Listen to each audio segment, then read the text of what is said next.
DK ಮೊದಲು ಕಾಂಗ್ರೆಸ್ನಲ್ಲಿ nut Bolt tight ಮಾಡ್ಲಿ. ಡಿಕೆ ಕಲಾವಿದರಿಗೆ ಅಪಮಾನ ಮಾಡುವ ಕೆಲಸ ಮಾಡಿದ್ದಾರೆ. ಮೊದಲು ಅವರ ಪಕ್ಷದಲ್ಲೇ ನಟ್ಟು ಬೋಲ್ಟು ಸರಿ ಆಗ್ಲಿ. ಡಿಕೆ ಶಿವಕುಮಾರ್ ಅವರ ವಿರುದ್ಧವಾಗಿ ಸಿಟಿ ರವಿ ಅವರ ಮಾತಿದು. ಈ ಕಲಾವಿದರು ನಮ್ಮ ಪಕ್ಷದ ಮಾತನ್ನು ಕೇಳಬೇಕು ಅನ್ನುವಂಥ ಮನಸ್ಥಿತಿ, ಅದು ಸರ್ವಾಧಿಕಾರಿ ಮನಸ್ಥಿತಿ. ಅವರು ಒಂದು ರೀತಿಯ ಲೂಸ್ ಆಗಿ ಮಾತಾಡಿದ್ದಾರೆ.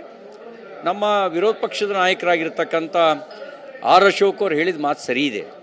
ಮೊದಲು ನೀವು ನಟ್ಟು ಬೋಲ್ಟ್ನ ನಿಮ್ಮ ಪಾರ್ಟಿ ಒಳಗಡೆ ಟೈಟ್ ಮಾಡಿ. ಪ್ರಜಾಪ್ರಭುತ್ವದಲ್ಲಿ ಧಮ್ಕಿ ಪೊಲಿಟಿಕ್ಸ್ ನಡೆಯಲ್ಲ. ಪ್ರಜಾಪ್ರಭುತ್ವಕ್ಕೆ ತನ್ನದೇ ಆದಂಥ ಗೌರವ ಇದೆ, ಜನಾಭಿಪ್ರಾಯ ಇರುತ್ತೆ. ಅಲ್ಲಿ ಧಮ್ಕಿ ಪೊಲಿಟಿಕ್ಸ್ ನಡೆಯೋದಿಲ್ಲ, ಧಮ್ಕಿ ರಾಜಕಾರಣ. ಈ ಬಗ್ಗೆ ಹೆಚ್ಚಿನ ಡೀಟೇಲ್ಸ್ ಅನ್ನ ನೀಡ್ತಾರೆ ನಮ್ಮ ಪ್ರತಿನಿಧಿ ಸುನೀಲ್. ನೇರ ಸಂಪರ್ಕದಲ್ಲಿ ನಮ್ಮನ್ನ ಜಾಯ್ನ್ ಆಗ್ತಾ ಇದ್ದಾರೆ. ಸುನೀಲ್, ಗಮನಿಸ್ತಾ ಇದ್ದೀವಿ ಡಿಕೆ ಶಿವಕುಮಾರ್ ಅವರ ನಟ್ಟು ಬೋಲ್ಟು ಹೇಳಿಕೆ ನಂತರದಲ್ಲಿ ಈಗ ಒಂದಾಗ್ತಾ ಒಂದು ಹೇಳಿಕೆಗಳು ನಾಯಕರ ಕೊಡ್ತಲೇ ಬಂದಿದ್ದಾರೆ. ಈಗ ಸದ್ಯ ನಾಯಕರು ಏನು ಹೇಳ್ತಾ ಇದ್ದಾರೆ, ವಿಚಾರಕ್ಕೆ ಸಂಬಂಧಪಟ್ಟಂತೆ ಡಿಕೆಶಿ ಅವರ ರಿಯಾಕ್ಷನ್ ಹೇಗಿತ್ತು? ಸುನೀಲ್, ಓವರ್ ಆಲ್ ಡೀಟೇಲ್ಸ್ ಏನು ಸಿಗ್ತಾ ಇದೆ? ಮಧು, ಈಗ ಡಿಕೆ ಶಿವಕುಮಾರ್ ಅವರು ಚಲನಚಿತ್ರ ಒಂದು ಉತ್ಸವ ಕಾರ್ಯಕ್ರಮದಲ್ಲಿ ಒಂದು ಹೇಳಿಕೆಯನ್ನು ಕೊಡ್ತಾರೆ. ಈ ಒಂದು ಕಾರ್ಯಕ್ರಮವನ್ನು ಸರ್ಕಾರ ಮಾಡ್ತಾ ಇದೆ ಚಲನಚಿತ್ರದ ಕಲಾವಿದರಿಗೋಸ್ಕರ, ಚಿತ್ರರಂಗದ ಕಲಾವಿದರಿಗೋಸ್ಕರ. ಕಾರ್ಯಕ್ರಮದಲ್ಲಿ ಕೇವಲ ಒಂದು 10-15 ಜನ ಅಷ್ಟೇ ಬಂದಿದ್ದಾರೆ. ಅಂಥವರಿಗೆ ಯಾವ ರೀತಿಯಾಗಿ ನಟ್ಟು ಬೋಲ್ಟ್ನ ಟೈಟ್ ಮಾಡಬೇಕು ಅನ್ನೋದು ಗೊತ್ತಿದೆ ಅಂತ ಒಂದು ಹೇಳಿಕೆಯನ್ನು ಕೂಡ ಕೊಡ್ತಾರೆ. ಈ ಒಂದು ಹೇಳಿಕೆ ರಾಜ್ಯದಲ್ಲಿ ಸಾಕಷ್ಟು ಪರ ವಿರೋಧಗಳಿಗೂ ಕೂಡ ಕಾರಣವಾಗುತ್ತೆ. ಅದರಲ್ಲೂ ಪ್ರಮುಖವಾಗಿ ಬಿಜೆಪಿ ನಾಯಕರು ಡಿಕೆ ಶಿವಕುಮಾರ್ ಅವರ ಹೇಳಿಕೆಗೆ ಸಾಕಷ್ಟು ಆಕ್ರೋಶವನ್ನು ವ್ಯಕ್ತಪಡಿಸ್ತಾರೆ.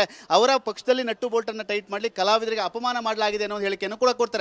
ಆದರೆ ಈಗಾಗಲೇ ಕಾಂಗ್ರೆಸ್ನ ನಾಯಕರು ಕೂಡ ಒಂದಷ್ಟು ಡಿಕೆ ಶಿವಕುಮಾರ್ ಅವರ ಪರವಾಗಿಯೇ ಮಾತಾಡ್ತಾ ಇದ್ದಾರೆ. ಯಾಕೆಂದ್ರೆ ಕನ್ನಡ ಚಿತ್ರರಂಗದಲ್ಲಿ ಇರುವಂತಹ ನಟರೇಂದರೆ ಅವರು ಯಾವ ರೀತಿಯಾಗಿ ನಟನಟಿಯರು ನಡ್ಕೊಳ್ತಾ ಇದ್ದಾರೆ ಅವೆಲ್ಲ ವಿಚಾರವನ್ನು ಕೂಡ ಪ್ರಸ್ತಾಪ ಮಾಡಿದ್ದಾರೆ. ಪ್ರಮುಖವಾಗಿ ರವಿಗಾಣಿಗೆ ಒಂದು ಹೇಳಿಕೆಯನ್ನು ಕೊಟ್ಟಿದ್ದಾರೆ. ರಶ್ಮಿಕಾ ಮಂದಣ್ಣ ಅವರಿಗೆ ಕಳೆದ ವರ್ಷವೇ ನಾವು ಚಿತ್ರ ಒಂದು ಕಾರ್ಯಕ್ರಮಕ್ಕೆ ಕರೆದಿದ್ವಿ, ಚಲನಚಿತ್ರೋತ್ಸವಕ್ಕೆ. ಆ ಒಂದು ಕಾರ್ಯಕ್ರಮಕ್ಕೆ ನನಗೆ ಬರ್ಲಿಕ್ಕಾಗಿಲ್ಲ, ಸಮಯ ಇಲ್ಲ ಅಂತ ಹೇಳ್ತಾ ಇದ್ರು. ಮತ್ತೆ ಇನ್ನೊಂದು ಕಡೆ ಫಿಲ್ಮ್ ಚೇಂಬರ್ ಅಧ್ಯಕ್ಷ ಎಂದರೆ ಅವರ ವಿರುದ್ಧವೂ ಕೂಡ ಶಾಸಕ ರವಿಗಾಣಿಗೆ ಆಕ್ರೋಶವನ್ನು ವ್ಯಕ್ತಪಡಿಸಿದ್ದಾರೆ. ಡಿಕೆ ಶಿವಕುಮಾರ್ ಅವರು ಹೇಳಿಕೆ ಕೊಟ್ಟಿರೋ ಸರಿ ಇಲ್ಲ ಅಂತ ಹೇಳ್ತಾರೆ. ಅವರು ಏನು ಮಾಡಿದ್ದಾರೆ, ಇಲ್ಲಿ ಹಣವನ್ನು ಬಾಚಿಕೊಳ್ತಾರೆ ಆಂಧ್ರ ಮೂಲದವರು, ಇವೆಲ್ಲ ವಿಚಾರವನ್ನು ಕೂಡ ಪ್ರಸ್ತಾಪ ಮಾಡ್ತಾರೆ. ಮತ್ತೆ ನಾನು ಕೊಡ್ತಾ ಇರುವಂತಹ ಒಂದು ವಾರ್ನಿಂಗ್ ಅಂತ ಕೂಡ ಹೇಳ್ತಾರೆ. ಅಷ್ಟೇ ಅಲ್ಲದೆ ಎಸ್ ಟಿ ಸೋಮಶೇಖರ್, ಶಾಸಕ ಬಿಜೆಪಿ ಶಾಸಕ ಎಸ್ ಟಿ ಸೋಮಶೇಖರ್ ಹೇಳ್ತಾರೆ. ಈ ಒಂದು ಎಸ್ ಟಿ ಸೋಮಶೇಖರ್ ಅವರು ಏನಂತಂದ್ರೆ ಡಿ ಕೆ ಶಿವಕುಮಾರ್ ಅವರ ಹೇಳಿಕೆಗೆ ಬೆಂಬಲವಾಗಿ ಒಂದು ಹೇಳಿಕೆಯನ್ನು ಕೂಡ ಕೊಟ್ಟಿದ್ದಾರೆ. ಡಿ ಕೆ ಶಿವಕುಮಾರ್ ಅವರು ಯಾರ ಮನಸ್ಸಿಗೂ ನೋವು ಮಾಡುವಂತ ಕೆಲಸವನ್ನು ಮಾಡಲ್ಲ. ಅವರು ಹೇಳಿಕೆಯನ್ನು ಕೊಟ್ಟಿದ್ದಾರೆ ಅಂತಂದ್ರೆ ಇದು 100ಕ್ಕೆ 100 ಸತ್ಯವಾಗಿದೆ. ಯಾಕೆಂದ್ರೆ ಕಲಾವಿದರಲ್ಲಿ ಒಂದಷ್ಟು ಕೆಲ ಕಲಾವಿದರು ಸಾಕಷ್ಟು ದುರಾಂಕಾರ ದಿಮಾಕಿನಿಂದ ದರ್ಪವನ್ನು ತೋರಿಸ್ತಾ ಇದ್ದಾರೆ, ಮೆರಿತಾ ಇದ್ದಾರೆ. ನಾವು ಮೇಲಿಂದ ಬಂದಿದ್ದೀವಿ ಅನ್ನೋ ಒಂದಷ್ಟು ವಿಚಾರವನ್ನು ರೀತಿ ನಡ್ಕೊಳ್ತಾ ಇದ್ದಾರೆ. ಅಂತವರಿಗೆ ನಟ್ಟು ಬೋಲ್ಟ್ ಅನ್ನ ಟೈಟ್ ಮಾಡುವಂತ ಅವಶ್ಯಕತೆ ಇದೆ. ಅದನ್ನ ರಾಜ್ಯ ಸರ್ಕಾರ ಮಾಡಬೇಕು ಅನ್ನೋ ಮಾತನ್ನು ಎಸ್ ಟಿ ಸೋಮಶೇಖರ್ ಅವರು ಕೂಡ ಪ್ರಸ್ತಾಪ ಮಾಡ್ತಾರೆ. ಈ ಒಂದು ಹಿನ್ನೆಲೆಯಲ್ಲಿ ಡಿ ಕೆ ಶಿವಕುಮಾರ್ ಅವರ ಹೇಳಿಕೆ ರಾಜ್ಯ ರಾಜಕೀಯದಲ್ಲಿ ಸಾಕಷ್ಟು ಪರ ವಿರೋಧಕ್ಕೆ ಕೇಳಿ ಬರ್ತಾ ಇದೆ.